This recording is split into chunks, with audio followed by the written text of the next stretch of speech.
em nome de Jesus. Amém. Temos olhado para o livro de Jó, estamos tão no início ainda, né? E vimos 4 cenas nesses domingos para trás que nos levam para o céu e os acontecimentos na terra, e para o céu e os acontecimentos na terra, e já aprendemos muito a respeito disso. E quando estamos saindo dessas 4 cenas, para começarmos a olhar outros diálogos, não é? Esse livro é feito de tantos diálogos, esses diálogos iniciais entre Deus e o diabo, depois os amigos de Jó vão falar, Jó vai falar, eles vão ter um diálogo entre eles, até que Deus volta poderosamente, dizendo as palavras, algumas das palavras mais incríveis de toda a Bíblia, não é? Para Jó. E no capítulo 2, de 11 a 13, nós começamos já uma outra fase. Como nós falamos, Jó respondeu bem, tanto a todas as perdas externas, filhos, bens, tudo, perdeu tudo externamente. E a resposta de Jó foi adequada. O Senhor deu, o Senhor tirou, bendito seja o nome do Senhor. Jó 1:21. Nós vimos como realmente o fato de que a graça, receber as coisas, não eram só orações vazias. Jó via cada coisa como algo que ele não conquistou, como algo que Deus deu. Então Deus, soberanamente Deus, tinha o direito de tirar. Mas nós sabemos que Satanás disse, tudo bem, tocou tudo em que ele tinha, mas toque no próprio homem, toque no seu corpo, e nós sabemos que é o que aconteceu. E depois disso a resposta de Jó foi: receberemos o bem de Deus, mas não receberemos o mal. Então ele afirmou o caráter absoluto do controle de Deus sobre todas as coisas e curvou-se em submissão ao golpe pesado que veio sobre ele. Quando a gente termina isso e vai entrar numa nova sessão, eu quero fazer algo que seja um ponto de ligação entre as duas coisas. No texto que eu mencionei, de Jó 2, 11 a 13, diz assim: quando 3 amigos de Jó, Elifaz, de Temã, Bildade, de Suá, e Zofar, de Naamate, souberam de todos os males que o haviam atingido, saíram cada um da sua região e combinaram encontrar-se para mostrar solidariedade a Jó e consolar seu amigo. Quando viram à distância, mal puderam reconhecê-lo e começaram a chorar em voz alta. Cada um deles rasgou o manto e colocou terra sobre a cabeça. Depois se assentaram no chão com ele durante 7 dias e 7 noites. Ninguém lhe disse uma palavra, pois viam como era grande o seu sofrimento. Nós vimos então como a resposta inicial de Jó foi aquela que glorificou a Deus, mas nós notamos como isso entraria em outra fase. Uma coisa às vezes é quando essas coisas acontecem, elas são repentinas, nunca há essa abundância de coisas que aconteceram com Jó, porque ele apontava para alguém que sofreria perdas infinitamente maiores, apontava para Cristo. Mas o problema é que agora vai começar um grande silêncio no céu. Nós vimos várias vezes aqui, nesses domingos que passaram, Deus falando, mas agora haverá um silêncio.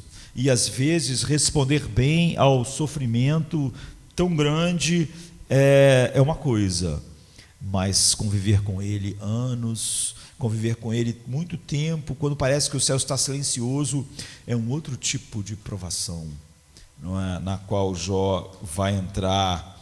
E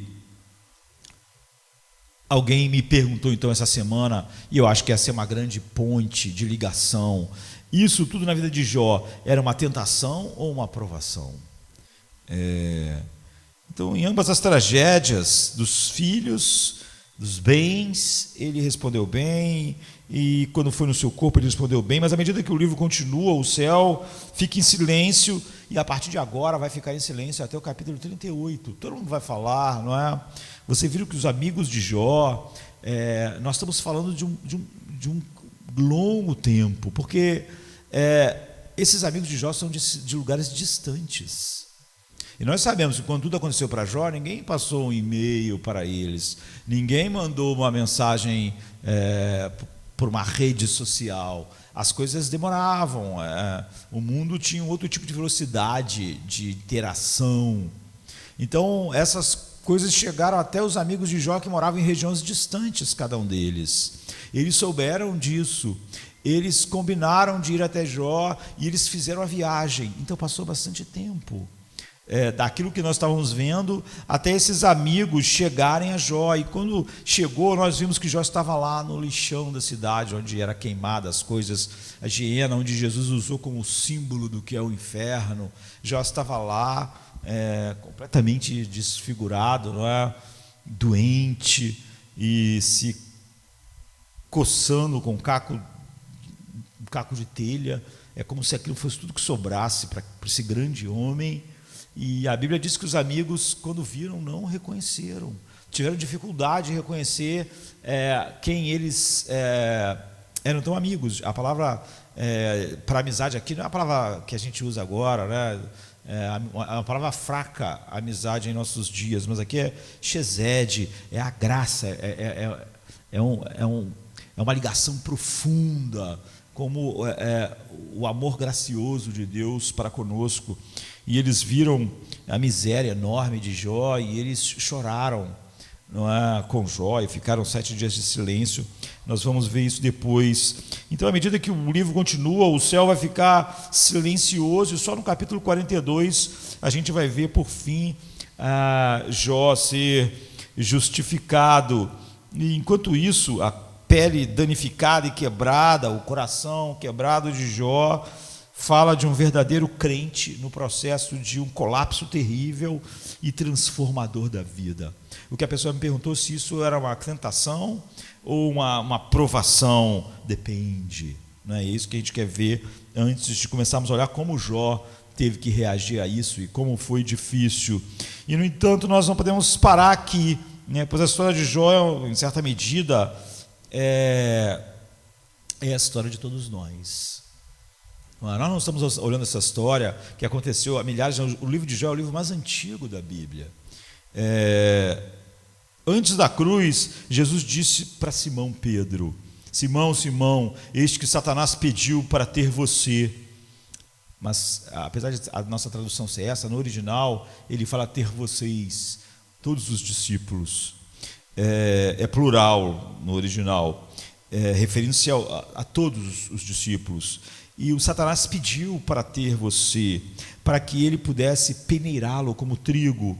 Assim como Satanás pediu Jó, você vê que peneirasse e testasse para ver se Jó era quem Jó parecia ser, e ele não acreditava. Você vê que Satanás também pediu para fazer isso com Pedro e com João e, enfim, com Tiago. Ele requisitou peneirar também o bando apostólico, não é? E assim como Deus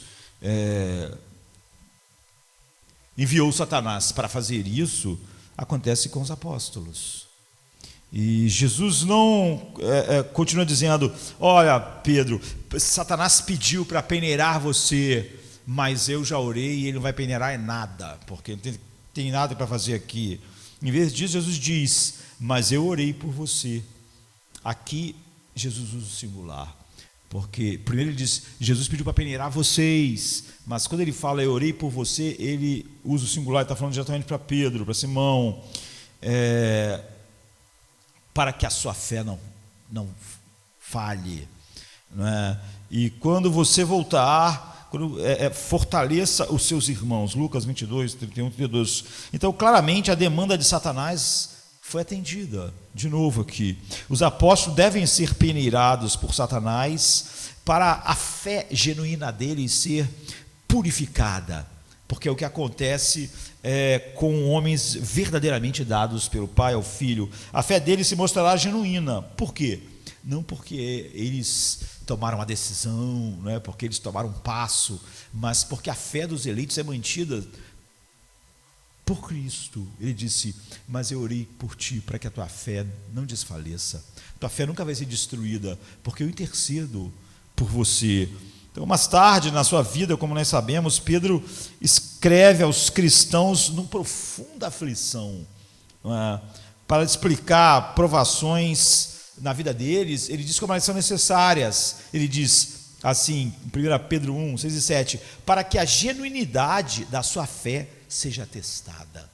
Deus vai, como fez comigo, como fez com Jó, como fez com todos os seus servos, Ele vai deixar vocês serem jogados na fornalha da aflição, vocês serem peneirados, para a genuinidade da fé de vocês ficar evidente. Fica evidente. E Pedro continua: e possa resultar em louvor, glória, honra na revelação de Jesus Cristo. Como com Jó, não é? Como com Pedro, como com nós, conosco. Então o inimigo, seu adversário, o diabo, Pedro diz, ronda como um leão que ruge, procurando alguém para devorar. E você só pode resistir firme na fé, ele fala que é isso que deve se acontecer, por causa daquela declaração: eu orei por você para que a sua fé não desfaleça. 1 Pedro 5, 8 e 9. Então Paulo exorta o povo cristão a mesma coisa. Ele diz em Efésios 6, 11: coloque toda a armadura de Deus para que você possa resistir aos planos do diabo no dia mau. Não é? Ou seja, o diabo ainda está fazendo a mesma coisa, olhando para Josemar, olhando para você, como olhou para Pedro. Ele está dizendo: eles te louvam por nada? Eles te louvam realmente por nada? Nós acabamos de cantar e dizer assim: eu quero a ti e nada mais. Isso é bonito, queridos, isso é lindo, assim, esse hino é maravilhoso. Mas você já viu como as pessoas lutam e trabalham pelo que elas querem? Elas acordam 5 horas da manhã, elas pegam trem cheio, elas vivem os primeiros anos da vida dela, da infância até 25, 30 anos estudando, porque elas querem sustento. Ou seja, elas mostram que realmente elas querem algo. Essa coisa de dizer para Deus: eu quero a ti e nada mais, viver uma vida em que nós mostramos muito mais empenho em ganhar dinheiro, em fazer qualquer coisa, do que realmente ter Deus, só mostra que nós não estamos mentindo, que nós estamos mentindo. Então você vê, Satanás está sempre dizendo a mesma coisa: eles te buscam por nada, eles não querem nada, eles querem a ti. Não acredito. Satanás é cínico. Então temos um inimigo perigoso que continua nos atacando, como ele atacou o Jó e atacou até o próprio Senhor Jesus. E o livro de Jó é um livro assustador, não é? Eu falei isso aqui já. É um livro assustador, mas não como algumas coisas são assustadoras, porque não é assustador como um filme de terror. Eu já disse que nós gostamos de sentir medo controlado. O filme de terror é uma coisa assim, traz medo, mas faz parte do entretenimento, porque traz medo, mas nós sabemos que não pode sair aquela coisa da tela do cinema, ou sair da tela da televisão e nos pegar. Nós estamos livres, nós estamos experimentando o sabor do medo sem o perigo do medo. E nós queremos controlar as coisas quando estamos fazendo algo radical, algum esporte radical, alguma aventura, mas nós queremos nos cercar de proteções que digam: olha, estamos aqui, isso é perigoso, mas nós estamos seguros. Mas o livro de Jó não é assim, não é? O livro de Jó é assustador para nós. Mesmo quando uma doença ronda o mundo, você pode ficar com um determinado temor, não é? Mas você fica achando que aquilo não vai chegar a você. O livro de Jó não é assim, não é? Não é como um filme de terror, que nós podemos apreciar o próprio medo sem o perigo do medo. Você vê que Pedro, Paulo, Satanás, o espinho na carne, Satanás, um mensageiro de Satanás para me esbofetear. Então, essa terrível história é a nossa história também. Nós temos o mesmo inimigo de Pedro, de Paulo, de Jó, e os questionamentos dele é o mesmo. Nosso horror ao ler a história de Jó é mais um horror empático, não é? É um horror pessoal. Mas há uma diferença: nós vivemos após a cruz e, portanto, após o cumprimento da história do verdadeiro Jó, mudou as coisas. Na cruz de Cristo, a Bíblia diz em Colossenses 2,15: ele desarmou os governantes e as autoridades e os deixou envergonhados, triunfando sobre eles. Ou seja, através da morte de Jesus, Hebreus diz assim: visto como os filhos participam da carne e do sangue, também ele participou das mesmas coisas, para que pela morte aniquilasse o que tinha o império da morte, isto é, o diabo, e livrasse todos os que, com medo da morte, estavam por toda a vida sujeitos à servidão. Então a razão pela qual o Filho de Deus apareceu, a Bíblia diz em 1 João, isso é o que eu li antes, é Hebreus 2, 14 e 15, né? Em 1 João 3,8, a Bíblia diz: a razão pela qual ele veio, o Filho de Deus veio, foi para destruir as obras de Satanás. Então a cruz muda as coisas por causa do verdadeiro Jó, né? Então nós aprendemos que a cruz muda de uma vívida passagem, por exemplo, em Apocalipse, podíamos ver outras, no Apocalipse 12, que diz assim: e houve batalha no céu, Miguel e seus anjos batalharam contra o dragão, e seus anjos, mas não prevaleceram, nem mais o seu lugar se achou nos céus. E foi precipitado o grande dragão, a antiga serpente chamada Diabo e Satanás, que engana todo o mundo. Ele foi precipitado na terra, e os seus anjos foram lançados junto com ele. E ouvi uma grande voz do céu que dizia: agora é chegada a salvação, e a força e o reino do nosso Deus, e o poder do seu Cristo, porque já o acusador dos nossos irmãos é derrubado, o qual diante do nosso Deus os acusava de dia e de noite. E eles o venceram pelo sangue do Cordeiro e pela palavra do seu testemunho, e não amaram suas vidas até a morte. Por isso alegrai-vos, ó céus, e vós que neles habitais, ai dos que habitam na terra e no mar, porque o diabo desceu a vós, e tem grande ira, sabendo que já tem pouco tempo. Apocalipse 12, 7 a 12. Como resultado da vitória na cruz, Satanás não está mais presente, eu diria, a gente poderia dizer, entre aspas, no conselho de Deus. Ele não pode mais fazer o que ele fazia, nos acusar, não é? Acusar aqueles que o pai deu ao filho diante do pai. Ele foi jogado na terra, ele não tem mais acesso, nós diríamos, à sala do trono, com esse propósito de nos acusar. Foi lançado fora o acusador dos nossos irmãos. E o que significa, já que ele ainda é perigoso, percorre a terra e o mar com grande ira, como o texto diz, é que de fato só pode ser conquistado por homens. Agora ele está, apesar da sua ira, ele sempre é conquistado por homens que, como foram dados pelo pai ao filho, o versículo 11 diz: não amam as suas vidas até a morte, não amaram as suas vidas, porque eles lavaram suas vestes no sangue do Cordeiro, e eles venceram então em Cristo Satanás. Mas a vontade principal de Satanás aquele que era o acusador dos nossos irmãos, que não podem mais, há alguma coisa que o impede de os acusar, mas ele é capaz de acusar os cristãos. Ele não é mais capaz de acusar os cristãos diante de Deus, como está no verso 10, mas ele nos acusa, não é? E precisamos aprender o que fazer com a sua acusação. Precisamos saber o que fazer quando nós somos atacados assim, mas por Cristo. Agora, quando ele nos acusa, Deus não está ouvindo, ele não pode nos acusar diante de Deus, porque quem tentará acusação contra os escolhidos de Deus? É Deus quem o justifica. O diabo não tem esse acesso, entre aspas. A questão da nossa justificação foi decididamente resolvida na cruz. Ele não pode apresentar nossas culpas diante de Deus. Que culpas? Que acusação?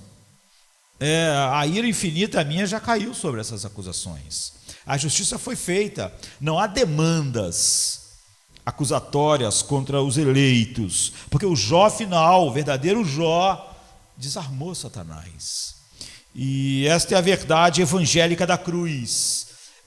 Nenhuma condenação há para os que estão em Cristo Jesus.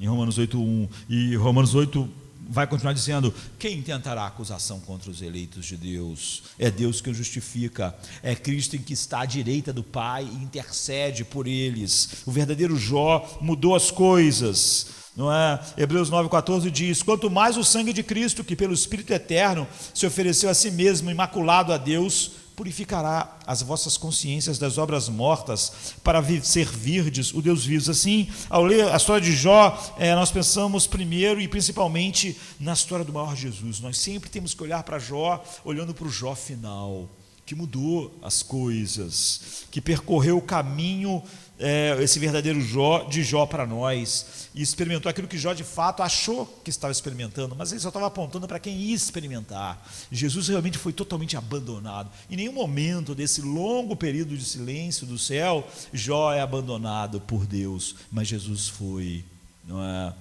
E então ele percorreu o caminho de Jó por nós e sondou as profundezas do sofrimento como verdadeiro Jó, que nós nunca vamos experimentar as praias da ira infinita, do oceano da ira infinita de Deus, e ele vindicou as nossas vidas, mas Satanás ainda é capaz de nos atacar, não é? O texto está dizendo, foi solto na terra com grande ira, e ele gasta a vida, entre aspas, curta, não que a vida dele vai acabar, mas a vida dele curta fazendo aquilo que Deus ainda, no seu decreto, está o colocando. Ele gasta o tempo que lhe resta com uma fúria infinita, do tamanho da finitude, vamos dizer assim, do seu ser, não é? Do seu ser caído e poderoso dentro dos limites que Deus lhe deu. Ele anda como um leão faminto, furioso, não é? E devemos ser realistas a respeito disso. Ainda temos que perseverar, não é? Você vê, apesar de tudo ter mudado, porque ele não pode mais nos acusar diante de Deus, ele agora vai nos acusar. Ele agora está rugindo como um leão aqui, não é? E nós devemos ser realistas. O capítulo 13, verso 10 diz: se alguém há de ir para o cativeiro irá nós. Se alguém há de ser morto à espada haverá de ser morto. Aqui está a perseverança e a fidelidade dos santos. É isso, a fidelidade dos santos, a perseverança dos santos é que se eles têm que morrer pela espada, eles morrerão. É que se eles tiverem que ir para a prisão, como Paulo e tantos, eles irão. Mas aqui está a perseverança de santo. Eles não amaram suas vidas até a morte. É a evidência de que eles são aqueles homens dados a Cristo, que não há nenhuma condenação, e que Cristo, como falou para Pedro, disse sobre eles: eu já intercedi por vocês, para que a fé de vocês nunca desfaleça. É por isso que eles perseveram. A perseverança dos santos não tem nada a ver com um prêmio que eles recebem por terem sido firmes no final, não, eles foram salvos em Cristo. E a perseverança é exatamente porque esse sacerdote, sumo sacerdote, que se ofereceu a si mesmo como propiciação, ele intercede por nós, para que nós experimentemos sempre, continuamente, o seu poder preservador, agora que Satanás não pode nos acusar diante de Deus. Ele não pode fazer exatamente o que está acontecendo aqui com Jó, porque que acusação será feita diante de Deus para com os elites, se eles foram justificados por Deus? Se Deus já olhou para tudo que tinha na vida deles, que merecia a ira infinita, e já derramou em seu Filho, então nenhuma condenação há, como Romanos 8 começa. E quem tentará acusação contra os escolhidos de Deus? É Deus que justifica, e Cristo que intercede por eles à destra do Pai. Mas, como Pedro diz, Satanás, ele é como um leão faminto, está ao nosso alcance. O dia mau chega. A questão da veracidade da obra de Deus em nossos corações ainda está posta. Você vê ele dizer: se você tiver que morrer, então você morrerá; se você tiver que ir para a prisão, você irá, porque essa é a perseverança dos filhos de Deus. E então nós temos que lidar com Satanás de uma maneira totalmente diferente por causa do verdadeiro Jó. Não há mais acusações que realmente possam ser colocadas contra nós, que possam ser verdadeiras por causa do que Jesus fez. E agora nós temos a sua intercessão. Mas o diabo, então, apesar de não poder fazer isso nos lugares celestiais, fará isso aqui conosco. E a pessoa disse, então, porque você levou meses até esses amigos de Jó chegarem. Depois vai levar bastante tempo até Deus falar. Isso era uma provação ou uma tentação? Se nós somos filhos de Deus, isso vai ser algo. Se nós não formos, é óbvio que vai ser outra coisa. Se nós não conhecermos a verdade, será uma coisa diferente. Então, por exemplo, em Mateus 6, 9 e 13, Jesus tinha dito para Pedro, eu intercedi por você. Mas aqui Jesus fala sobre a nossa própria oração, baseada no que ele fez, como segundo Jó, e diz assim, e não nos deixes cair em tentação, mas livra-nos do mal, porque teu é o reino, o poder e a glória para sempre. Então, você vê, esse reconhecimento bendito da soberania de Deus, da sua obra perfeita em Cristo, nos leva a esse lugar, né? Não nos deixe cair em tentação, mas livra-nos do mal, ou livra-nos do maligno. Por quê? Porque teu é o reino, tu é soberano, aquela soberania que Jó revelou, cantou, não é? E a gente viu. Agora está não só por cada intercessão de Cristo, essa também é a nossa intercessão. E certa vez, eu já contei aqui, eu vendo um documentário, uma coisa impressionou muito a mim, olhando aquele documentário, e eu trago isso à minha mente várias vezes, quando eu estou lendo a Bíblia, e isso essa história se encaixa em vários sermões de uma maneira diferente e complementar, porque tem múltiplas aplicações e serve para muitos sermões diferentes. Eu lembro de ter visto essa entrevista feita por um repórter que entrevista pessoas que estão em prisão perpétua ou no corredor da morte e tentam reconstruir a história que levou aquela pessoa até essa condição final. E nessa, a pessoa tinha sido condenada à prisão perpétua e não à morte. Ele estava conversando com aquela pessoa que já estava lá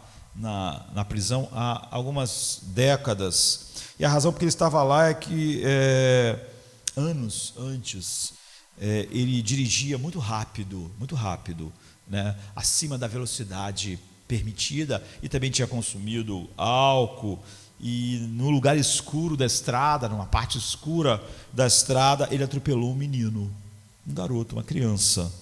E assim que ele percebeu que ele tinha atropelado a criança, ele acelerou e fugiu.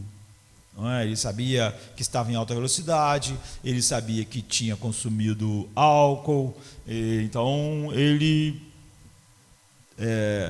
foi embora. E era um lugar escuro, então outros carros atropelaram o menino. Ninguém viu, não é? Só quando clareou o dia. Em outras palavras, se ele tivesse parado, não é? Havia uma boa chance daquela criança sobreviver. Não é? Ele não ia ser atropelado por outros carros, e ele teria um atendimento médico com urgência, mas aquela criança morreu no escuro, não é? Morreu na escuridão. Bem, então esse homem fugiu com sucesso, mas as evidências foram sendo buscadas pela polícia, uma câmera ali, uma coisa lá, uma coisa depois, foram juntando, depois de uma grande investigação, encontraram o carro, encontraram a pessoa, colocaram quem estava por trás do volante, e ele foi pego, mas ele nunca se entregou. Ele nem um dia depois procurou a polícia, nem um mês depois, nem 6 meses depois, ele nunca se entregou, ele nunca procurou e disse, fui eu, aquilo ficou falando na televisão, não é? Ele foi descoberto, então ele foi preso, então ele foi julgado, então ele foi condenado, ele foi processado. E justamente, eu penso na extensão mais completa da lei. O juiz deu a pena máxima que era possível a ele. E ele estava agora vivendo o resto da sua vida na prisão, ia ficar lá até morrer, e a sua vida estava arruinada para sempre. né, aqui no mundo. E o repórter disse, se depois daqueles anos, qual é a percepção que ele tinha, por que aquilo aconteceu? Porque, tirando isso, ele era um cidadão normal, como eu e você, da sociedade. Ele não era bandido, não era alguém que vivia cometendo violência. E eu contei isso, que ele, anos antes, ele disse, eu sei, assim, depois de passar tempos aqui na cadeia, eu sei porque eu fiz isso, essa coisa inimaginável. Eu sei, isso tudo começou quando eu ainda era muito pequeno, era uma criança igual ao garoto que eu atropelei. E o meu pai, ele tinha um relógio que o avô dele deu a ele, que meu pai tinha, era um relógio muito valioso, um relógio desses relógios de bolso, e a gente não era uma família de posses, mas aquele relógio era um relógio de ouro que o avô dele deixou para o pai dele, o pai dele, né, o meu bisavô deixou para o meu avô, que deixou para ele. Então meu pai guardava isso embrulhado num lenço, numa gaveta, dentro de um escritório dele, em nossas casas. E ninguém podia mexer naquilo, mas um dia, eu, quando era criança, fui lá e mexi. Eu queria ver, aquele relógio era tão assim, eu só via meu pai vendo ele de vez em quando, ninguém podia mexer, essa coisa de criança, né? Eu fui lá e mexi no relógio, quando eu desembrulhei do lenço, estava olhando, caiu da minha mão, caiu no chão e quebrou. E eu pensei, eu estou perdido, porque meu pai ama esse relógio, é do bisavô, e eu botei no lugar de novo, e quando meu pai um dia foi lá olhar o relógio, estava quebrado, e meu pai chamou todos os meus irmãos, ele tinha vários irmãos, né? Era comum na época, e ele disse que o pai perguntou quem fez aquilo, botou todo mundo de castigo, tal, mas ele nunca contou. Ele nunca contou, e porque ele nunca contou, ele escapou, e ele disse que isso meio que virou um padrão na vida dele. Pessoal, quando você está em grande problema, quando você está em grande situação difícil, você tem que ficar na sua, porque essa é a maneira de escapar. Então ele disse para o repórter naquele instante, ele disse, daquele instante em diante, essa passou a ser o padrão da minha vida, né? Eu simplesmente me recusei a enfrentar as consequências de qualquer coisa assim na minha vida. Eu sempre me omitia, eu nunca assumia as consequências. E ele aprendeu, ele disse, que a melhor maneira de lidar com todas as situações como aquela, onde ele teria que engolir o seu orgulho, onde ele teria que enfrentar a culpa, como ele tinha que ter enfrentado com o pai dele, pedido perdão, recebido a disciplina, mas ele aprendeu que sempre em situações que ele teria que engolir o seu orgulho, pedir perdão a alguém, enfrentar as consequências, ou admitir que estava errado, e pagar o preço.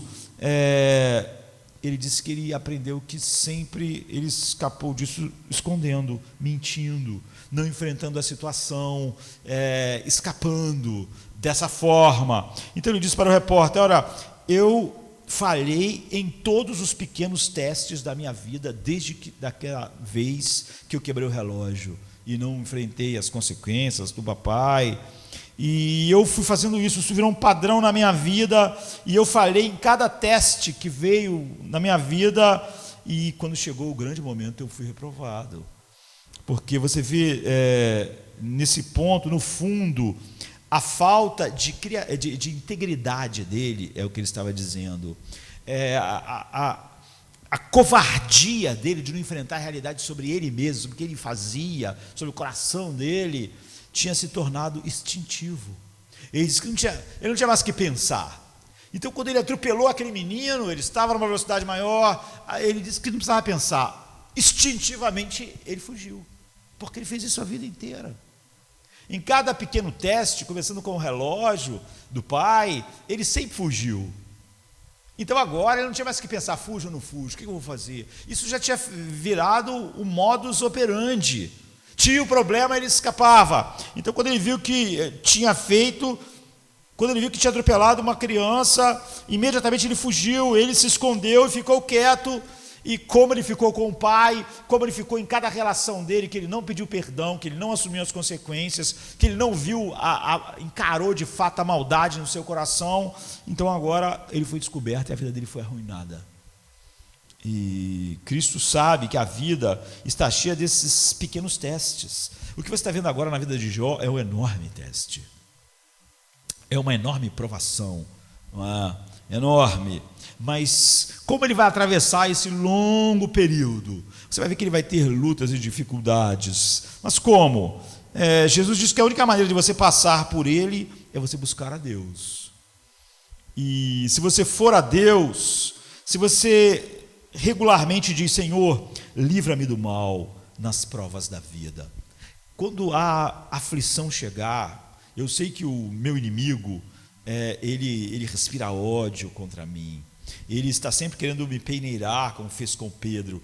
Quando esse dia chegar, livra-me do mal.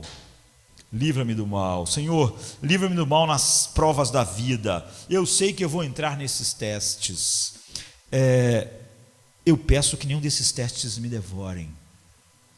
Eu peço que eu não possa ir direto para as mandíbulas devoradoras do mal, quando eu estiver nesses testes. Não me deixe cair, não deixe que eles me devorem. Essa é a oração de todos nós, agora que nós olhamos para o verdadeiro Jó, e o que já foi feito. Então essa palavra, é claro, é traduzida aqui por tentação. Não nos deixes cair em tentação, mas livra-nos do mal. E a pessoa estava me perguntando se Jó estava sendo provado, tentado, o que estava acontecendo. Não é? A palavra grega que é usada aqui no Novo Testamento, que foi escrito em grego, nós sabemos que o Novo Testamento foi escrito em grego e o Velho Testamento em hebraico, é uma palavra difícil de traduzir porque é uma palavra muito cheia de significado. E sempre você vai ter que olhar para o contexto para entender. A palavra é peirasmos, que significa, na sua tradução, teste, prova. E às vezes a tradução é armadilha, é tentação. A palavra lá no grego é a mesma palavra, peirasmos. Então é uma palavra difícil de traduzir. Aqui está porque um bom teste também é uma armadilha. Depende de nós. Não é? Você viu o Apocalipse dizer: quem tiver que ir para a cadeia, irá. Quem tiver que morrer à espada, morrerá. Mas essa é a perseverança dos santos. Agora, ir para a cadeia ou ser condenado à morte é uma tentação ou é uma aprovação, é peirasmos. Experimentar o que Jó está experimentando também mas o que faz ela ser uma coisa ou a outra? Então, o verdadeiro bom teste pode ser uma tentação, sempre depende de nós. Se a pessoa me pergunta se Jó foi tentado ou provado, tudo isso dependeu de como Jó vai enfrentar aquela situação. Então, eu me lembro que um dos meus professores, ele disse assim para a turma no início do ano: olha, não sou como os outros professores, eu não marco prova, eu dou a prova a qualquer hora, eu vou dar a matéria, e um dia eu vou chegar aqui e dizer: é prova, não vou marcar. Não vou dizer com um dia de antecedência, não vou dizer com uma semana de antecedência. Eu dou a prova em qualquer dia, em qualquer... Isso era bom e ruim. Primeiro era bom porque você não podia faltar a aula. Se fosse naquele dia, a prova, você não sabia. E também, se você faltasse uma aula e na outra aula fosse a prova e você não perdeu a última aula e você não sabia o que ele ensinou. Então aquilo mantinha a gente o quê? Responsável. Não posso faltar. Não é? E também mantinha a gente responsável no sentido do seguinte: eu tenho que aprender, eu tenho que saber. Ele não vai dizer que eu tenho que estudar para daqui a uma semana porque tem prova, eu não sei. Então ele dizia para a gente: eu quero que vocês saibam que vocês precisam dominar a matéria assim. Não é? Portanto, eu não vou dizer quando os 4 testes vão acontecer, as 4 provas nesse semestre. Elas vão ser administradas assim, de surpresa. Vocês vão chegar para a aula e vai ser o dia. Era a maneira de dizer assim para nós: pode acontecer a qualquer momento. Eu acho que esse professor me ajudou a entender algo da vida, algo de Deus. Deus não marca assim para Jó, daqui a um ano o diabo vai te peneirar. Daqui a um ano teus filhos vão tudo morrer. Vai se preparando. Se prepara, porque daqui a um ano você vai perder todo o teu dinheiro, você vai ficar na miséria, daqui a um ano você vai ficar doente, daqui a um ano você vai se coçar com um caco de telha. Então vai se preparando, Jó. Não. O que foi dito para Jó é o que Deus diz para nós, é o que meu professor me disse, é o que Paulo diz em Efésios 6. Coloquem toda a armadura de Deus, se preparem, se vistam para resistir no dia mal. Quem sabe quando vai ser? Você não pode no dia mal correr para pegar a armadura. Você não pode botar o capacete da salvação quando sua mente estiver sendo atacada no dia mal. Você não pode botar a couraça da justiça para proteger as suas afeições, o seu coração, no dia que o diabo te atacar. Ninguém sabe qual é o dia mal. Quem sabe quando é o dia mal? João não sabia qual era o dia mal dele, você também não sabe. Então, tomai sobre vós toda a armadura de Deus, para poder resistir no dia mal. Quando o professor disse isso veio à minha mente. Então, porque os testes, ou as provas, eles não fazem nada conosco. O que um teste faz, se não mostrar como nós estamos realmente? O teste não faz a gente ficar burro. O cara tirou 0 no teste. O cara tirou uma nota horrível no teste. O teste não fez isso. Que injusto esse teste. O teste não fez nada. Um teste só mostrou que você não sabia. O teste só mostrou que seu coração não estava apegado a Cristo. O teste só mostrou que você amava demais o dinheiro. O teste só mostrou que você amava demais. O teste não fez nada. Se Jó tivesse falhado aqui, porque ele perdeu todo o dinheiro dele, o teste não tinha feito isso. O problema é que ele realmente amava o dinheiro dele. O teste só ia mostrar. Se você estivesse enrolando, o professor avisou para a gente, se você estivesse tentando me enganar, o teste vai ser uma armadilha para você. Não é? Porque o teste te revela. É o que fez com Jó, é o que fez com Pedro. Não é? E nós sabemos porque a fé dele não desfaleceu. Se você está em negação, os testes são devastadores. Você viu Pedro dizendo, não se espantem com uma grande aflição que vier sobre vocês. Os testes são devastadores porque você estava enganando. Você fica lá com aquela cara, é prova hoje? Vai cair a matéria toda? Estou perdido. Então, porque você estava se enganando, você estava fingindo que estava estudando, que estava pronto, mas você não estava. Então, o que é o teste? O teste mostra quem realmente você é. O dia mal não faz nada com você. Paulo diz, se você estivesse tomando a armadura todo dia, se enchendo de Cristo, o dia mal só ia mostrar isso, que Cristo é o seu tesouro. Mas se o teste não mostrar, é porque na verdade ele está colocando agora você em conexão, em contato, te conectando com a realidade. Você se interessou pelo mundo, você podia achar que não estava fazendo coisas terríveis, mas o que Jesus disse é que o espinho sufoca a verdade. Era o quê? Os cuidados da vida, trabalhar, ser pai, ser mãe, estudar, os cuidados da vida, que são os espinhos que sufocam a verdade. E testes então mostram onde você está. Se você está deixando o seu comprometimento cair, então os testes são uma tentação, são uma armadilha, não é? O que Jesus diz é: vá a Deus e diga, Senhor, não deixe no dia mal, como Paulo, para usar as palavras de Paulo, nas inevitáveis provas da vida, que elas se tornem armadilhas. Não me deixe cair em tentação, mas livra-me do mal que há nela. Não deixe que os meus testes sejam armadilhas. Livra-me do mal que há nas provas. Lá o mal, quando o sofrimento chega, há o mal. Eu quero ser livre do mal que ele traz. Eles vêm, mas eu oro para que eles não me devorem. Eu oro para que eu possa jamais ser sugado por eles, para que eu fique firme no dia mal. E havendo feito tudo, ficar firme. Não me leve a eles, não me deixe ser devorado por eles. Livra-me do mal que há neles. Então pense nisso. Como você está indo agora? hoje? Você está agora passando e falhando nos pequenos testes.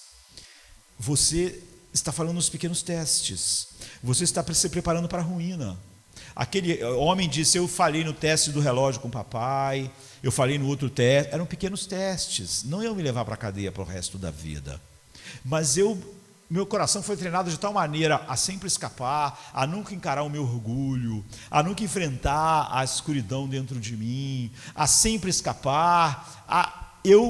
A cada pequeno teste que eu falhava, ele estava dizendo na entrevista, eu me desconectava com a realidade. Quando o grande teste chegou, não é? Nós podemos usar as palavras da Bíblia para expressar o que ele estava dizendo. Quando o dia mau mesmo chegou, que eu atropelei aquela criança, instintivamente eu passei a vida inteira fazendo aquilo. Foi o que eu fiz. E você pode ser livrado do maligno ou do mal nas provas da vida. Jesus disse que sim, dependendo de como a gente age. A primeira maneira de ter certeza que você pode lidar com os testes da vida é esperar que eles venham. Esse é um ponto breve, mas é prático. Os cristãos nunca devem ser surpreendidos pelos testes. O cristão que diz assim, como é que está acontecendo na minha vida? Ele já mostrou que ele não estava em conexão com a realidade. Os cristãos nunca devem ficar chocados pelas provações ardentes, pelas perdas, pelo sofrimento que vem sobre eles. Jesus coloca isso na oração. O que significa? A oração que ele está ensinando para nós, o verdadeiro Jó, não é? Para o dia mau, é como você deve orar o tempo todo. Ele não está dizendo que você tem que repetir exatamente essas palavras, mas esse deve ser o modelo das suas orações. Ele está dizendo que sempre que você orar, essa deve ser a estrutura. Um teste é uma circunstância que revela algo dentro de você. O teste sempre revela. O teste do relógio do menino revelou algo no coração dele. Aquele dia era para ele ter entrado em contato com essa realidade. E Jesus diz, olha, eu espero que você esteja continuamente orando sobre os testes e que você sempre esteja vendo os testes. Um cristão é alguém que aprende a esperar pelas provações e pelos testes, como aquele professor fez a gente esperar cada aula que ia para a escola, sabendo, pode ser hoje o teste, né? E há duas maneiras, em certo sentido, de fazer isso. Perdemos os pequenos testes, porque a gente não vê eles como testes. Então a gente não está em conexão com a realidade. Deus está deixando pequenos testes entrar na nossa vida para nos conectar com a realidade. A oração do Senhor aqui para nós nos mostra que muitas vezes você não está vendo os pequenos testes, como aquele menino não viu quando ele simplesmente escondeu que ele tinha quebrado o relógio. Você pensa que isso é só uma irritação. Você não vê os pequenos testes que estão... Os pequenos testes estão lá mostrando, olha como seu coração está, olha como você está reagindo, não é? Isso precisa ser visto, mas você finge que aquilo não é um teste, você finge que aquilo é uma irritação. Você fala assim, por que eu tinha que ter um patrão tão chato, um patrão tão intransigente? Você devia pensar, o que isso revela sobre o meu coração? Porque eu reajo a ele assim, mas você não vê, você acha que é só uma irritação. E nós vemos esses testes e perdemos que eles são testes, porque nós não estamos em conexão com essa não me deixe cair em tentação, mas livra-me do mal. Há um mal nesses testes, mas você não está vendo. Então você, em vez de responder isso com honestidade, por que meu coração fica tão amargo? Porque o meu chefe não me deu a promoção, porque ele me agiu assim, por que eu estou me sentindo dessa maneira? Por que eu estou reagindo dessa forma? Era um teste. Mas você não passou no teste, porque você achou que era só uma irritação, você achou que o seu chefe é chato. Aquilo era algo para você responder com honestidade. O que isso diz do meu coração? Era algo para você responder com coragem, ou então responder com compaixão. E você acha que são só irritações, não são testes. O propósito você devia esperar esses testes continuamente na sua vida, e você devia ver ele como ele é. Esses testes é para me manter honesto. o meu chefe é assim, e ele mostra que o meu coração é orgulhoso. Esse patrão é assim, e ele mostra que o meu coração não está satisfeito em Cristo. Mas eu não faço isso, eu acho que ele é só um chato, não é? Eu acho que ele é uma irritação. Mas isso era uma maneira de você dominar o material da vida, de você entrar em contato com a realidade. O teste, a chatice, ou então a não reconhecimento do meu patrão, que deu o cargo para outro, não é que está fazendo o meu coração estar amargo. Não, isso só está mostrando que o meu coração é amargo.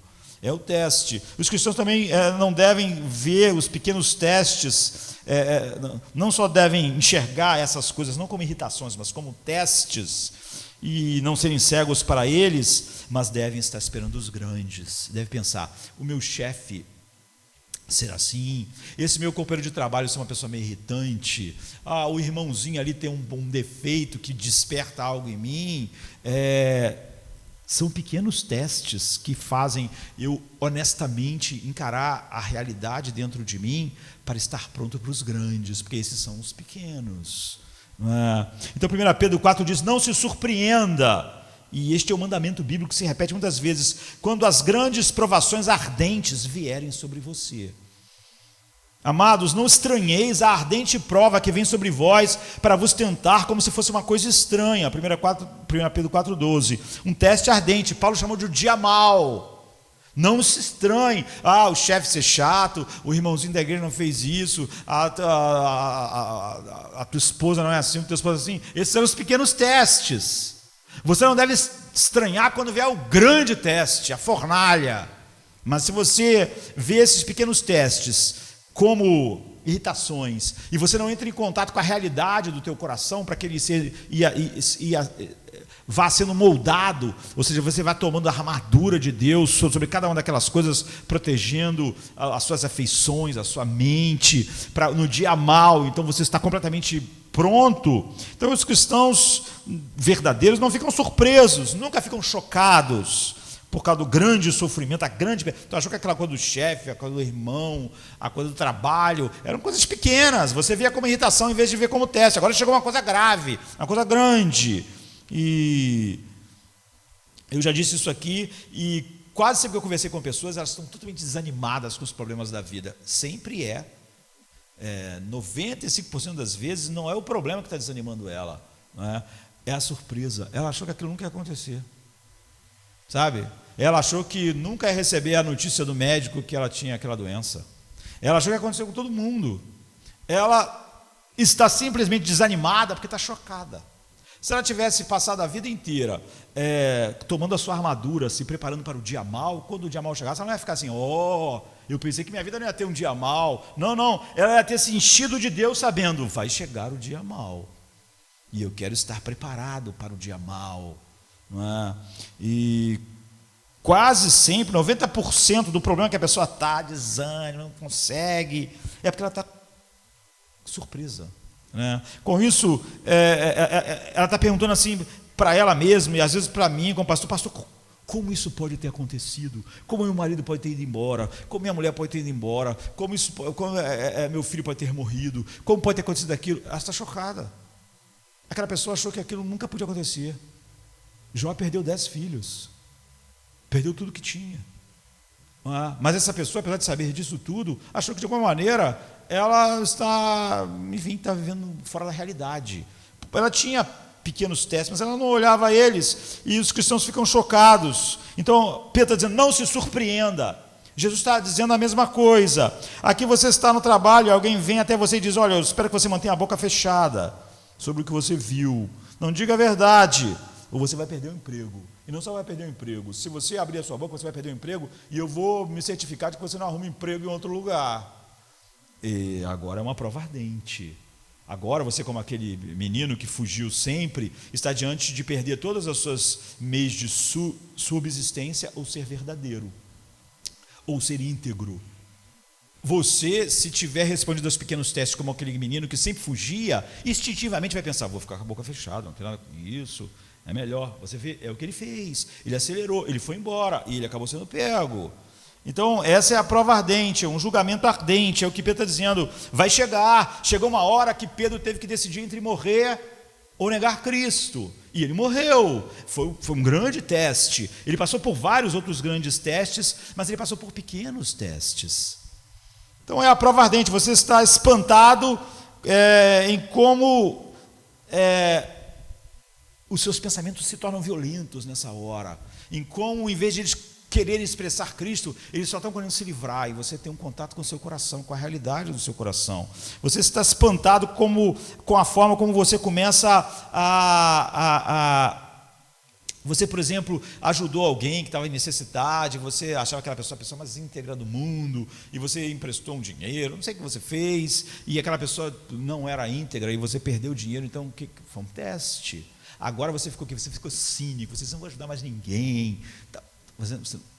Foi uma tentação, era para ser só um teste, era para você entrar em contato com a realidade. Eu amo tanto o dinheiro, eu vou ficar amargo, vou me tornar cínico. Então você caiu em tentação. Então você vê, está testando você, está trazendo uma aprovação, pode trazer o pior do seu coração. E quando isso aconteceu, você caiu em tentação. Está dando a você também a oportunidade de passar, de crescer. Os pequenos testes fazem isso, e Paulo diz, para quando chegar no dia mal, você está firme.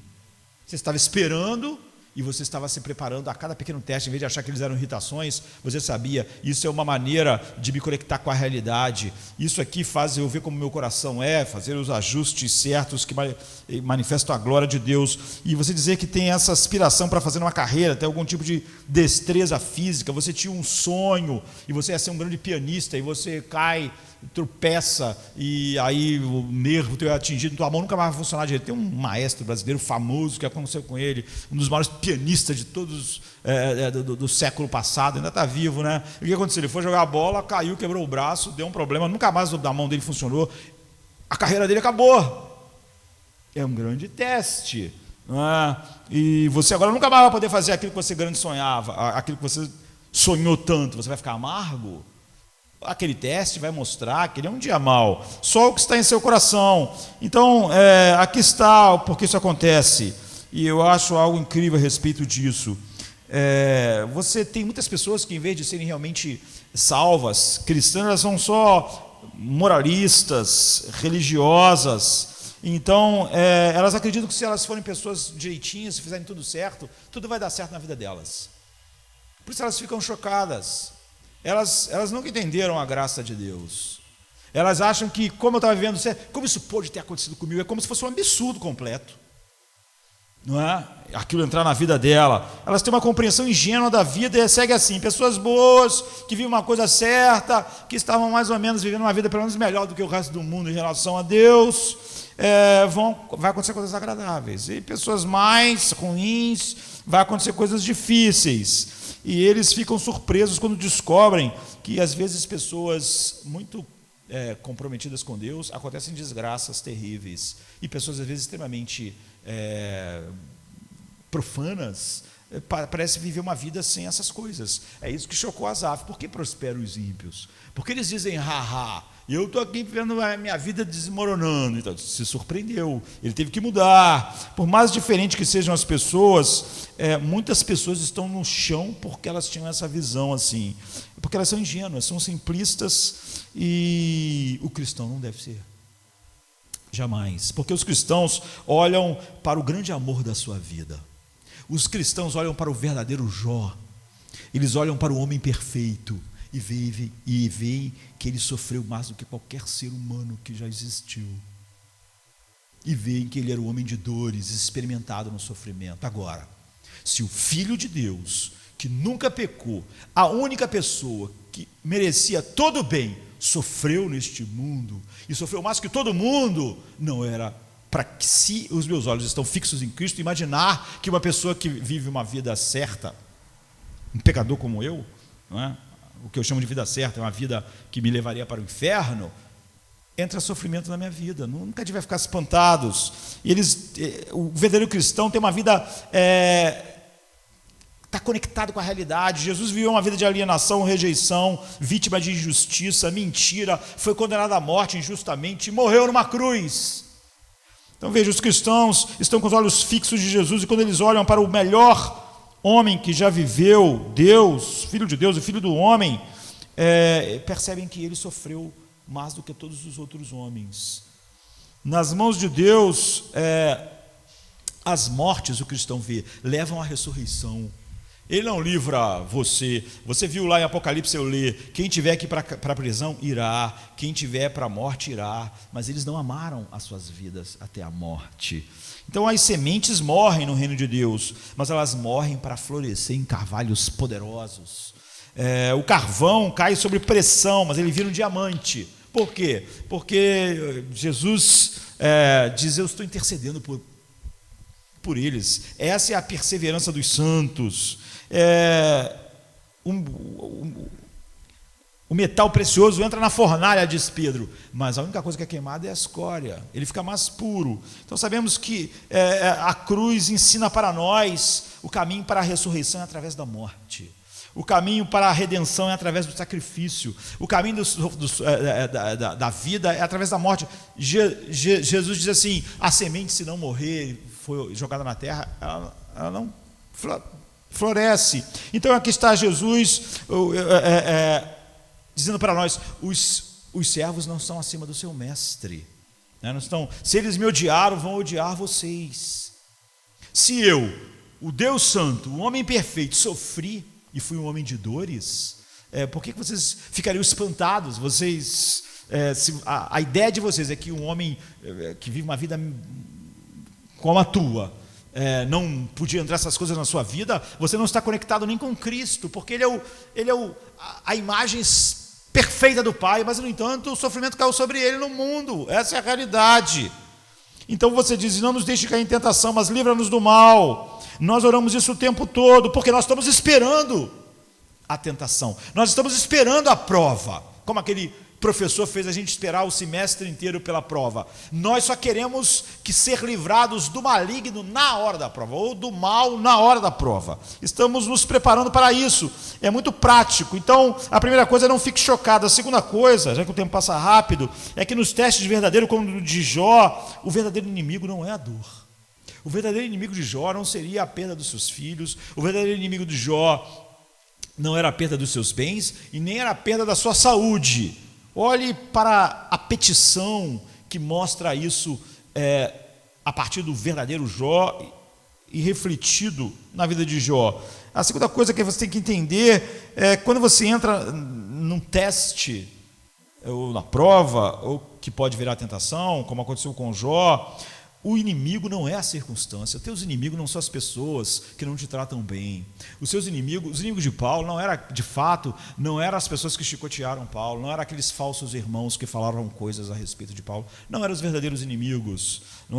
Seu inimigo não é a circunstância, seu inimigo não é o desconforto, seu inimigo não é o sofrimento, seu inimigo não é a dor, seu inimigo não são as pessoas que te tratam mal. O seu inimigo não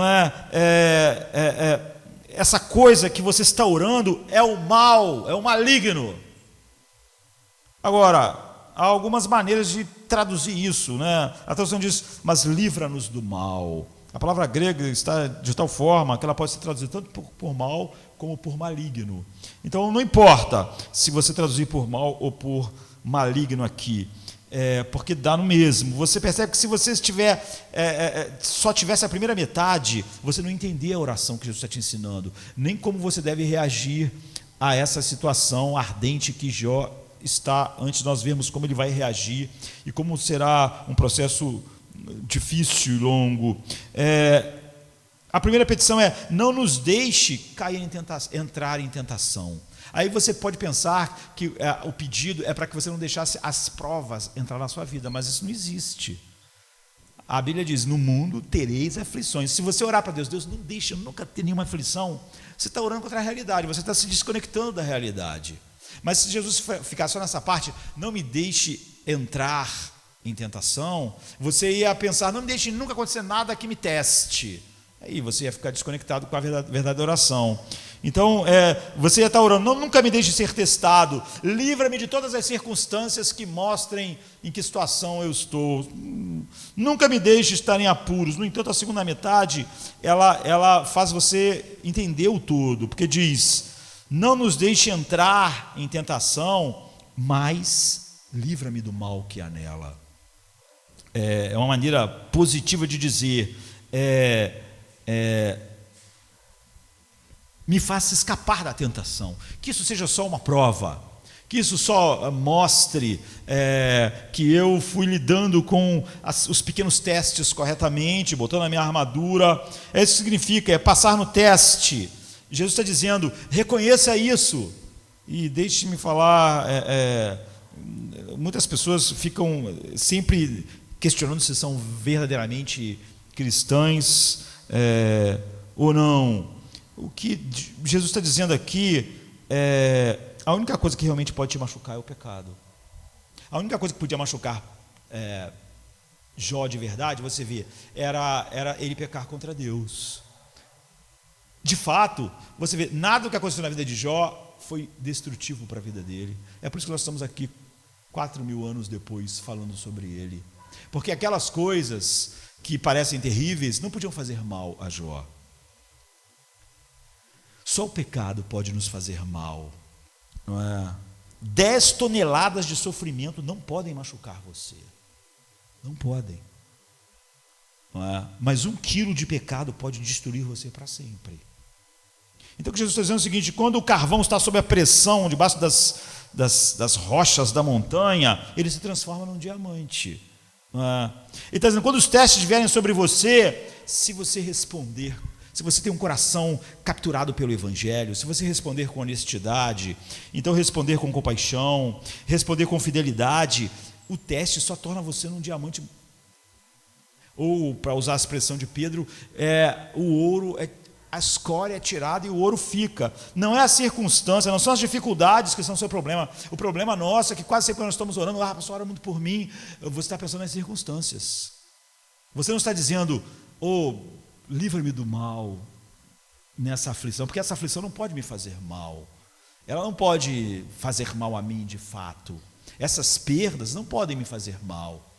Mas se eu reagir a isso com impaciência, com descrença, com frieza diante de Deus, se eu reagir ao patrão que é chato de uma maneira que mostre que, em vez de eu ver aquilo como um teste para olhar como está meu coração, por que eu reajo assim? A minha carreira é tão importante para mim, por quê? Por que o dinheiro é tão importante para mim? Em vez de eu reagir certo, eu reajo errado, ou então eu reajo a uma situação com egoísmo.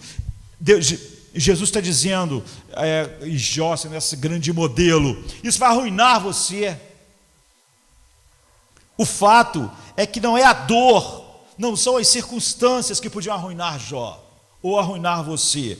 Não há nada de errado em dizer, a princípio, não nos deixe cair em tentação, entrar, mas se você pensar que realmente o desejo do seu coração for não entrar nas aflições, você está pedindo algo contrário ao que a Bíblia ensinou, e orar contrário à verdade bíblica, se você olhar isso como um fim, é tolice. Se você simplesmente, nas suas orações, está pedindo, Senhor, tira essa circunstância, eu não quero essa circunstância, eu não quero sofrer isso, eu não quero experimentar isso, eu quero que isso saia, se essa é toda a sua oração, não há nenhuma sabedoria nela. Mas a segunda parte nos mostra o que você realmente precisa profundamente. Você pode ou não ser livrado daquela aflição. Isso pode acontecer ou não, Deus pode livrar, às vezes livra, às vezes não, mas não é essa a coisa fundamental. O que você realmente precisa, Jesus está dizendo, quando Jesus disse, afaste de mim este cálice, mas ele diz, mas faça a tua vontade. A dor, ele está dizendo, Pai, por fim, tomar o cálice não é o mal para mim, não fazer a sua vontade O cálice é horrível. Eu não vou dizer que o cálice não é amargo, não é? Mas ele não pode me afetar, ele não pode fazer um mal a mim. Pelo contrário, você vê, Jesus bebeu o cálice e ele glorificou o Pai e salvou todos os eleitos. Não aconteceu nenhum mal e ele bebeu o cálice, apesar do cálice ser horrível, não é? Mas o que faria mal era não fazer a vontade de Deus. Então a dor não pode te machucar, o pecado pode. perder 10 filhos como Jó não pode machucar ele finalmente. A dor disso, mas o pecado pode. Então, 10 toneladas de sofrimento não pode te machucar, porque se você responder a ela com um coração capturado por quem Cristo é, por confiança em Deus, como você deve fazer no dia mal, então você vai estar, o apóstolo Pedro vai dizer assim, a sua fé vai ser mais valiosa que o ouro, porque você descobre que ela é verdadeira, é genuína. Essas coisas que são ruins só vão fazer algo glorioso em você, ou a leve e momentânea aflição está produzindo um peso eterno de glória, não é assim? Meio quilo de pecado vai te destruir. O pecado é o problema nas circunstâncias, as circunstâncias não. Gramas de pecado vão te destruir, um fruto fez um homem cair. Você é um pedaço de carvão embaixo da montanha, assim, esmagado, e o que você precisa dizer: livra-me do mal, Senhor, deixe-me te obedecer. Quando Jesus está orando no Getsemane, ele diz: passe de mim este cálice, ele está dizendo, não me deixe entrar nessa situação, mas livra-me do mal. Se eu tenho que passar por ela, o que eu quero é honrar a ti. Se você obedecer, você foi livrado do mal. Ser livrado do mal, então, você vê, não é ser livrado da circunstância. Pedro vai morrer, mas ele vai ser livrado do mal. Paulo diz assim: mas eu fui livre da boca do leão, eu fui livre do maligno. Mas ele foi condenado à morte. Quando ele fala que ele foi livre, não é porque ele não foi condenado, ele foi condenado e ele foi decapitado. Então por que ele foi livre? Como ele foi livre? Ele foi livre do mal. Ele pôde ir lá naquele dia que ele ia enfrentar o carrasco que ia colocar um machado em seu pescoço e mostrar que Cristo era mais valioso que a vida. Ele foi livre do mal. Livra-me do mal que há naquilo. Há um potencial em ser condenado à morte, como Paulo, em ser decapitado. Há um potencial de eu ficar tão apavorado com esse fato, disso ser maior para mim do que o amor a Cristo. Então, eu não fui livre. Se naquela hora eu acho que a minha vida é mais importante do que Cristo, nós vimos falar em Apocalipse, eles não amaram suas vidas até a morte. Então, você vê, não foi a decapitação que vai destruir a minha vida, foi o mal. Foi porque na decapitação se mostrou que o meu coração não tinha um amor a Cristo assim. Então, Paulo diz: quem não vai se separar do amor de Cristo? Não é a tribulação, nem a angústia, nem a perseguição, a espada, a fome, a nudez. Nós sabemos, nessas coisas nós somos mais do que vencedores. Eventualmente na vida de todos nós vai vir a pressão. Eu também quero dizer algo sobre isso para você que já enfrentou várias pequenas provações da maneira correta, não é? E para aquele que você vê que se aproxima do Evangelho de uma maneira totalmente oposta. Tem gente que fala assim: eu vou ver se o Evangelho funciona para mim, o Evangelho, será que ele vai consertar a minha vida? Será que ele vai consertar a minha família? Será que ele vai consertar meu marido, minha esposa? Será que ele vai fazer isso por mim ou aquilo por mim? Então, ele está vendo se o cristianismo é interessante ou não, e essa petição destrói esse tipo de falsa espiritualidade. Você percebe algo interessante: antes de Jesus nos ensinar, não nos deixe cair em tentação, mas livrai-nos do mal, do maligno, ele diz: perdoa as nossas dívidas, você já está perdoado, não é? E só depois vem aqui, né? E aqui está algo interessante: em vez de você obter o perdão, isso significa que as consequências do pecado já foram tiradas. Quando o mal chega na sua vida, você não está vendo o mal assim mais. Jesus disse: se você quer entender o modo como a vida realmente é, você seguirá adiante e vai orar contra o pecado pelo que ele é em si mesmo. Você já foi livre, você já foi justificado, não é? Mas agora você ainda tem uma atenção para com o pecado, não porque há condenação sobre você. Você vê, essa parte veio antes. Veja, as pessoas estão sempre dizendo: eu estou olhando para o cristianismo para ver se ele vai funcionar, eu quero ver se ele funciona. E Jesus está dizendo: o cristianismo não é verdade porque funciona, o cristianismo funciona porque é a verdade. Você que foi realmente trazido pelo Espírito Santo, chegou a essa realidade. Ele diz: eu vou trabalhar em você, nas suas angústias, nas suas aflições. E você não deve esperar o que eu vou fazer nas suas aflições para ver se isso é verdade ou não. Se o cristianismo é verdade para você, ele vai trabalhar essas situações, mas ele não é verdade se ele fizer algo, ele é a verdade porque ele é a verdade. Se você realmente foi capturado pelo chamado, e como a gente viu em Apocalipse, quem tiver que ser entregue à espada será, quem tiver que ser entregue à morte será. Essa é a perseverança dos santos.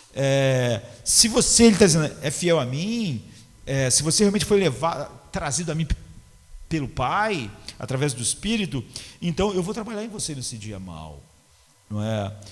Então, somente a longo prazo que o cristianismo é prático. O cristianismo é prático eternamente.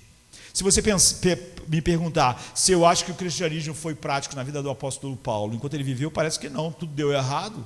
Ele só ia apanhando de cidade em cidade, o nome dele foi jogado no lixo, ele foi tratado como um bandido e foi executado como bandido. Mas foi prático? É óbvio, ele está hoje desfrutando do que ele desfrutou na terra, da beleza de Cristo. Mas você vê, é prático a longo prazo. Se você acha que o cristianismo é prático, porque daqui a 12 meses ele vai fazer isso, vai te livrar daquilo, você não compreendeu nada. Então o verdadeiro cristão é alguém que sabe que está perdoado e agora ele odeia o pecado, que ele sabe que custou a vida daquele que ele mais ama, custou ele estar debaixo da ira de Deus, e você se virou do pecado não porque ele é impraticável, ou seja, porque ele vai te causar mal, não é? Mas porque é uma ofensa ao Deus que te criou, e uma ofensa ao Salvador que morreu por você. E se você não vê isso, então você realmente está só usando Deus. Você queria que Deus só te livrasse das situações difíceis da vida. Então há uma grande ironia, se você buscar Deus porque você quer conforto e não retidão, você não vai ter uma coisa nem outra. Se você buscar Deus pelo que Ele é, você vai ter conforto para toda a situação, e porque você vai ter a retidão de Cristo. Se você buscar justiça e não conforto, você vai ter as duas coisas. Mas se você só quer conforto, se você quer ser só livre das coisas difíceis, você não vai ter nada. Seu verdadeiro problema não é a sua circunstância. Você tem que ter isso em sua mente definitivamente. Quando a gente olhar para a vida de Jó, nós temos que ver o problema o tempo inteiro, que o problema de Jó não era a circunstância de Jó, era como ele ia reagir a essas circunstâncias. O mal estaria nisso. Seu verdadeiro problema não é a sua infelicidade. Muitas pessoas pensam: pastor, eu estou infeliz, eu tenho um problema tão grande. O teu problema não é isso, o problema é o pecado. Se você ficar achando que o seu problema é a sua infelicidade, você não entendeu. O seu problema não é a sua infelicidade, o seu problema não é o seu sofrimento. Eu sofro tanto, minha vida é tão difícil. Esse não é o seu problema. Esse não é o seu problema. Se você enxergasse a vida como ela deveria ser, você vai ver que você sofre até menos do que você merecia. Você não merece a vida, você não merece nada. O seu problema não é esse, o seu problema é o pecado, é o mal.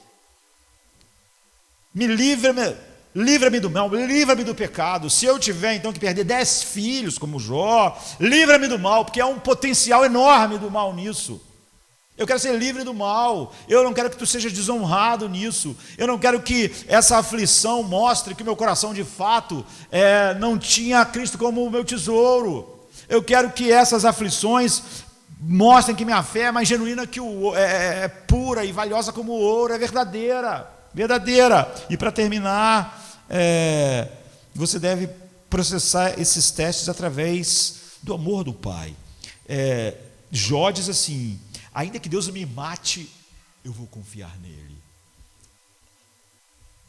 É assim que você deve processar as coisas. Nós trazendo essa declaração de Jó, ainda que Deus me mate, eu vou esperar nele. Você vê, eu tenho uma confiança tão grande que eu não estou a cada circunstância da vida vendo se Deus é bom, se não é bom, ou se eu confiar. Não estou desconfiando em Deus. Por quê? Porque aconteceu isso, aconteceu aquilo. Você não confiou nele nunca, né? Então, onde você vê isso aqui? Certa vez, pregando a respeito disso, eu falei a respeito disso. A oração começa com o Pai Nosso. Com o Pai Nosso. Aqui significa, gramatical e teologicamente, não é, essa palavra no início da oração, é que isso modifica todas as outras petições que vêm depois dela. Você não é simplesmente está dizendo, ó, grande Deus, Rei do universo, faça algo sobre o meu problema. Não, não, não. Jesus Cristo está dizendo, eu quero que você se lembre que você é um filho adotado por Deus. E que Deus é seu pai, se você está em mim. E porque Ele é seu pai, você pense nele como pai em meio às suas grandes aflições.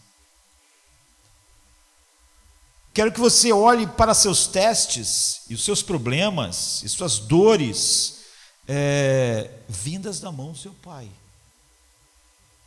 Foi assim que ele, por exemplo, o verdadeiro Jó disse, pai, se for possível, mas se é as mãos do pai que está me dando o cálice, eu vou beber. Ele não está recebendo as mãos simplesmente de um Deus, do seu pai. A maioria das pessoas que eu conheço, quando os problemas vêm, elas reagem de 3 maneiras. E uma das maneiras é que elas ficam com raiva e desesperadas. Eu chamo isso de desespero raivoso. Elas dizem, eu tenho trabalhado duro, pastor, eu tenho feito tudo certo, eu tenho tentado fazer o melhor, mas essas coisas aconteceram comigo. Eu chamo isso de desespero raivoso, porque estão dizendo, na verdade, o seguinte, eu não mereço. Eu sou uma pessoa exemplar, eu sou da igreja, eu busco a Deus, como isso aconteceu comigo? Eu não mereço. É o desespero raivoso. E a outra abordagem que as pessoas têm é o que eu chamo de desespero culpado. Elas dizem, eu sou terrível, eu sou um lixo, é por isso que isso está acontecendo comigo, isso aí é por causa do que eu sou, tal, e eu devo ser um fracasso, eu faço tudo errado, e isso mesmo é um pagamento que eu mereço. Ele está amargo, é o desespero culposo.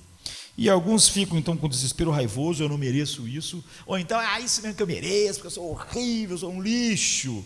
E há outros que reagem se endurecendo. A vida é uma droga mesmo, você faz tudo, ninguém sabe se vai dar certo, se não vai dar certo, a vida é um jogo de dados, então ele fica cínico. Então essas são 3 abordagens comuns, infelizmente até no meio evangélico. Agora, você pode escolher entre essas 3, ou pode ser um cristão verdadeiro, e vocês sabem que são filhos de Deus. E como você é filho de Deus, muda tudo. Um cristão não é alguém que diz, eu tenho tentado ser bom, e um cristão é alguém que diz, eu fui adotado por um pai, por causa somente do que Jesus fez. Pense no que é adoção. Quando uma criança é adotada, isso é uma ação do pai. Uma criancinha não pode fazer nada para ser adotado. É uma ação legal, acontece assim. A criança não ganha o caminho do coração do pai, não fez coisas que mereceram ser adotados. Ninguém pode fazer isso, né? O pai diz, eu não estou adotando essa criança porque essa criança se assemelha comigo e vai representar o meu caráter. Não, ele diz, eu estou adotando essa criança para criar ela, para ela ser essa pessoa. Então veja, a adoção é por graça, não é? E quando você adota alguém, você está dizendo isso, eu vou tratar essa criança como se fosse o meu filho natural, e vou tentar criá-la para que ela tenha esse caráter. Agora, o pai me ama tanto quanto ama o seu próprio filho, é o que eu estou dizendo quando eu oro o Pai Nosso. É essa confiança imensa, é isso que Jó expressou, ainda que Deus me mate, eu vou confiar nele. Ele é meu pai. Eu não estou pensando se ele é ou se ele não é, dependendo do que acontecer. Então agora você sabe o que isso significa, né? Quando você processa a prova, como Jó está enfrentando, e o verdadeiro Jó, Jesus, enfrentou, é isso que acontece. Primeiro de tudo, um cristão olha para os problemas da vida que estão em sua vida e diz, eu mereço. Ele nunca diz, por que está acontecendo comigo? Eu não mereço. Não, ele sabe, eu mereço. Ele está livre completamente do desespero culposo. Porque um cristão disse, bem, eu sei que eu sou um pecador. Eu sei que eu só mereço a ira de Deus e o inferno. Você não é um cristão se você não sabe que você é alguém que merece tudo de ruim. Não é cristão. Não é. E que tudo que você recebe é puramente por causa da graça de Deus. Então você diz, bem, eu sei que eu mereço uma vida dura, eu sei que eu mereço todas as coisas difíceis, eu mereço uma vida mais dura do que eu tenho, eu mereço coisas piores do que as piores coisas que possam acontecer na minha vida. No entanto, meu Pai nos céus me ama tanto quanto Ele ama o seu filho natural, porque Ele me adotou em seu filho. E o que ele disse ao seu filho natural? Ele disse: esse é o meu filho amado em quem eu me comprazo. E como agora ele me vê em seu filho, ele disse para mim o quê? Eu me comprazo em você. Portanto, Deus não poderia estar me castigando pelos meus pecados que ele castigou em seu filho. Não eu que sou seu filho agora, em Cristo. Se Deus me punisse por todos os meus pecados, eu já estaria no inferno há muito tempo. Então, por um lado, eu mereço isso, o que nos livra da raiva, do desespero raivoso. Eu mereço. Eu não fico, por que está acontecendo? Eu não mereço. Eu mereço, eu sei que eu mereço. Isso me livra da raiva desse desespero raivoso. Por outro lado, eu sei que eu não poderia, isso que está acontecendo comigo não pode ser a ira de Deus sendo colocada sobre mim. Por quê? Porque ela foi derramada sobre Cristo. E isso me livra então o quê? Do desespero culpado. Eu sou um lixo, por isso que isso está acontecendo. Não. E também me livra da indiferença, do cinismo. Por quê? Porque eu sei que Ele é um Pai. Eu sei que Ele me ama. Eu sei que ainda que Ele me mate, eu posso esperar nele. Porque, na verdade, o que Jó falou, como aponta para Cristo? Jó falou isso, mas não aconteceu. Mas Jesus, realmente o Pai o levou à cruz. E Jesus confiou completamente. Então você mal pode suportar essa realidade se você não consegue enxergar isso. Eu olho para o seu filho natural, o seu filho unigênito. Eu olho para como tu deixaste, Deus, ele ser esmagado como as uvas, como ele foi moído como trigo. Apenas me deixe obedecer como ele. Eu disse aqui no final da mensagem da semana passada, domingo de manhã, Jesus sofreu não para que nós não sofrêssemos. Ele sofreu mais do que qualquer um de nós, sofreu o inferno de todos nós, para que quando nós sofrêssemos, nós fôssemos como ele. Você vê então um processo cristão. Aqui está uma pessoa, aqui estão algumas pessoas, o mesmo teste, a mesma coisa acontece, morre o filho ali, morre o filho lá, morre o filho lá, não é? A doença chega ali, lá e lá, o mesmo teste. Não é a circunstância que faz as pessoas serem o que elas são. Você irá a Deus como seu Pai? Você vai dizer como Jó: ainda que Deus me mate, eu vou esperar nele, vou descansar nele, como Jesus fez? Você vai contemplar o amor pródigo do seu Pai quando você é provado? Então vai ser só uma prova. Você vai sair melhor, purificado. Mas se você não olha a Deus assim, então vai ser uma tentação, e você não vai ser livre do mal nisso. Vai ser como aquele garoto que um dia então foi pego, porque ele nunca viu os pequenos testes como provas, ele viu como irritações, não é? Isso vai te encorajar, vai te fortalecer, vai te purificar. Então nós oramos. É isso que nós precisamos quando estamos no lugar de Jó. Livra-me do mal. E ele está lembrando porque no momento que Jesus fala essa oração para nós, por exemplo, ele já tinha sido tentado no deserto. O que ele precisava no deserto? Precisava ser livre do mal. Havia um mal. E o mal não era a fome, não era o assédio de Satanás. O mal era se ele respondesse de uma maneira que o Pai não fosse glorificado. Então, assim como Deus havia confirmado sua filiação, que a pomba desceu do céu e disse: esse é meu filho amado em quem me comprazo, o Espírito Santo levou ele para o deserto para ser tentado. É assim que os pais fazem. Se você realmente ama o seu filho, você se importa com o seu filho, você treina o seu filho. Deus se importa muito com Jó, e não o contrário. E é por isso que ele está enfrentando aquilo tudo. Deus disse: viste o meu servo Jó? Quando ele saiu para a tentação, Cristo lá no deserto, aquilo não foi a única coisa. A vida inteira de Jesus foi uma tentação. A vida dele inteira foi de dor, de desprezo. Ele é o rei do universo. Então 1 Pedro 4 diz: não se surpreenda quando vier as provações. E ele fala sobre a ardente prova. Pedro está fazendo uma referência aos 3 amigos de Daniel que foram jogar na fornalha. Eles não surpreendem quando vocês forem. Nós sabemos que eles eram judeus, estavam lá e foi feito um ídolo e disseram: você tem que adorar o ídolo. E eles disseram: nós não adoramos o ídolo. E Nabucodonosor disse: eu vou jogar vocês no meu inferno. Eu tenho um inferno, eu tenho uma fornalha que eu vou aquecer, ela vai ser um inferno total, eu vou jogar vocês no inferno se vocês não adorarem. E Ou você se curva, ou eu vou jogar. E quem vai salvar vocês? A resposta foi: nosso Deus pode nos livrar. Ó rei, mas se ele não livrar, nós não vamos nos curvar ao seu ídolo. Você vê, Deus estava livrando eles do mal. O mal não era ser jogado na fornalha e queimar. O mal era o pecado. Você vai ver que eles vão ser livres da fornalha, mas Paulo não foi livre de ser decapitado, nem Jó, e nem, portanto, finalmente, o Jó final foi livre do inferno que ele teve que experimentar. Então, o Nabucodonosor disse: quem vai te livrar da minha mão? Eles disseram: bem, nosso Deus pode nos livrar, mas se ele não livrar, nós não vamos adorar o seu Deus. Isso é tratar Deus como Deus. Nós precisamos, em cada situação da vida, desde o patrão chato até a morte, a tragédia, a doença, tratar Deus como Deus. Esses três amigos de Daniel estão tratando Deus como Deus. Por um lado, eles dizem: Deus pode nos livrar. Isso é tratar Deus como Deus. Porque se ele dissesse assim: e Deus não pode nos livrar da fornalha, isso não é tratar Deus como Deus. Mas, por outro lado, exigir que Deus nos livre não é tratar Deus como Deus. Você sempre tem que tratar Deus como Deus. Você vê, dizer: ó, Deus não pode nos livrar dessa situação, não é tratar Ele como Deus. Lógico que Ele pode. Agora, dizer Deus tem que me livrar dessa situação não é tratar Deus como Deus. Ou seja, não esperar um milagre que possa te livrar da fornalha não é tratar Deus como Deus. Agora, exigir um milagre não é tratar Ele como Deus.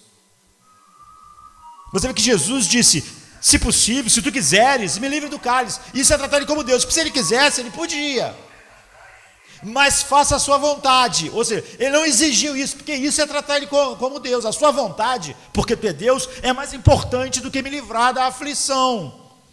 Exigir um milagre não é tratar Deus como Deus. Exigir libertação da aflição não é tratar Deus como Deus, porque Deus é soberano.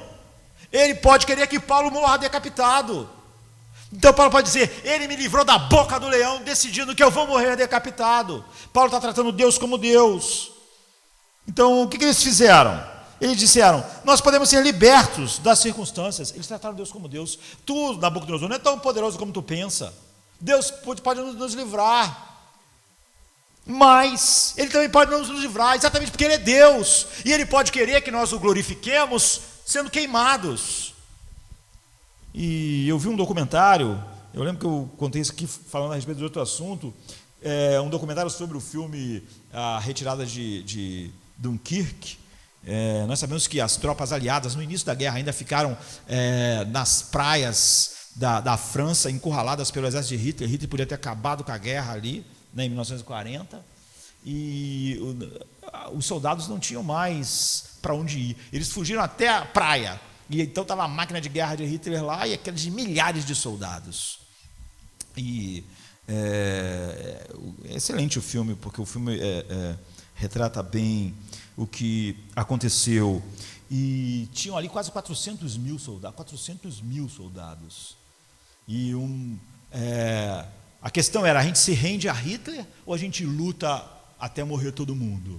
A questão era essa. Vencer não dá, mas a gente pode se entregar. Mas se aquele exército inglês tivesse sido capturado, a Segunda Guerra Mundial tinha acabado. A Inglaterra suportou sozinha a guerra durante anos, mas eles mandaram um telegrama. E naquela época ainda havia, talvez, né, ainda uma ideia, uma cultura mais bíblica do que acontece na Europa hoje, aqui também, né? E eles, nessas comunicações que precisam ser meio, enfim, codificadas, a pergunta era essa: se entrega de Londres, perguntar aos comandantes lá que estavam na praia, junto com os milhares de soldados, se ia se entregar ou lutar. E a resposta vai como um telegrama, só com